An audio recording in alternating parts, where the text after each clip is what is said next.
At 2 in the morning on February 10, 1567, a massive blast tore through the night sky in Edinburgh.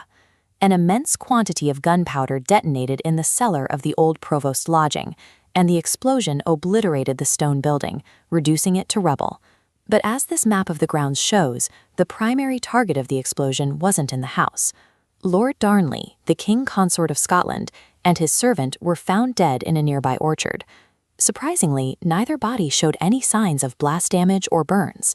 While the gunpowder leveled the lodging, the cause of death for the men in the orchard was strangulation. The blast and the actual murder were physically disconnected, suggesting the explosion functioned as a massive diversion rather than the killing blow. Darnley had been staying at the lodging house to recover from an illness, likely syphilis.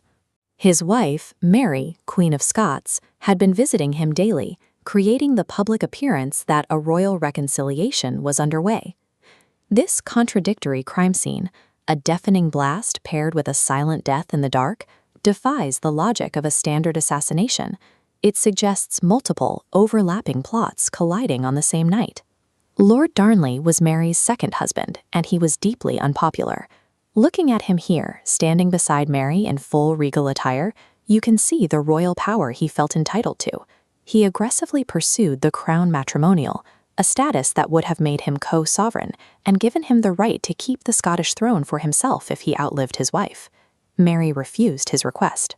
In response, Darnley grew increasingly arrogant, alienating the Scottish nobility with his volatile temper and a string of treacherous political demands. His most dangerous betrayal came a year earlier. Darnley conspired with a group of Protestant lords to brutally stab Mary's Catholic secretary, David Rizzio, right in front of the pregnant queen. Then, within 2 days, he switched sides, abandoning his co-conspirators to save himself. By turning on his own allies and enraging his wife, Darnley created a situation where almost every major player in Scotland had a visceral, urgent reason to eliminate him. The immediate prime suspect was the Earl of Bothwell, Mary's chief advisor.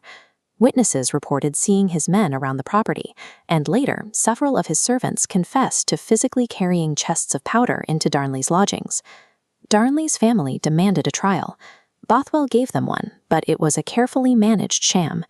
After a 7-hour proceeding where no actual evidence was presented, and his accusers were denied a delay to gather witnesses, Bothwell was fully acquitted. Suspicion also fell on the Queen herself. Look at her serene expression in this portrait. It stands in contrast to the dark accusations circling her. Shortly before the explosion, Mary ordered her servants to swap out a brand new, expensive black velvet bed in Darnley's room for an old purple one. Her enemies eventually produced what they claimed was absolute proof, the casket letters. This was a collection of love letters and marriage contracts, supposedly found in a silver box, detailing a murder conspiracy between Mary and Bothwell. Modern historians treat these documents with extreme skepticism. Mary denied writing them, arguing her handwriting was simple to imitate. Today, they are widely considered forgeries, manufactured specifically to frame her. Because the primary evidence against Bothwell was built on confessions extracted under duress, and the case against Mary rests on forgeries, the historical record remains fractured. There is a third suspect faction, the Protestant lords, including the Earls of Moray and Morton. Months before the explosion, these same men had signed a secret pact at Craigmillar Castle, pledging to dispose of Darnley. This leads to the most compelling theory of the night.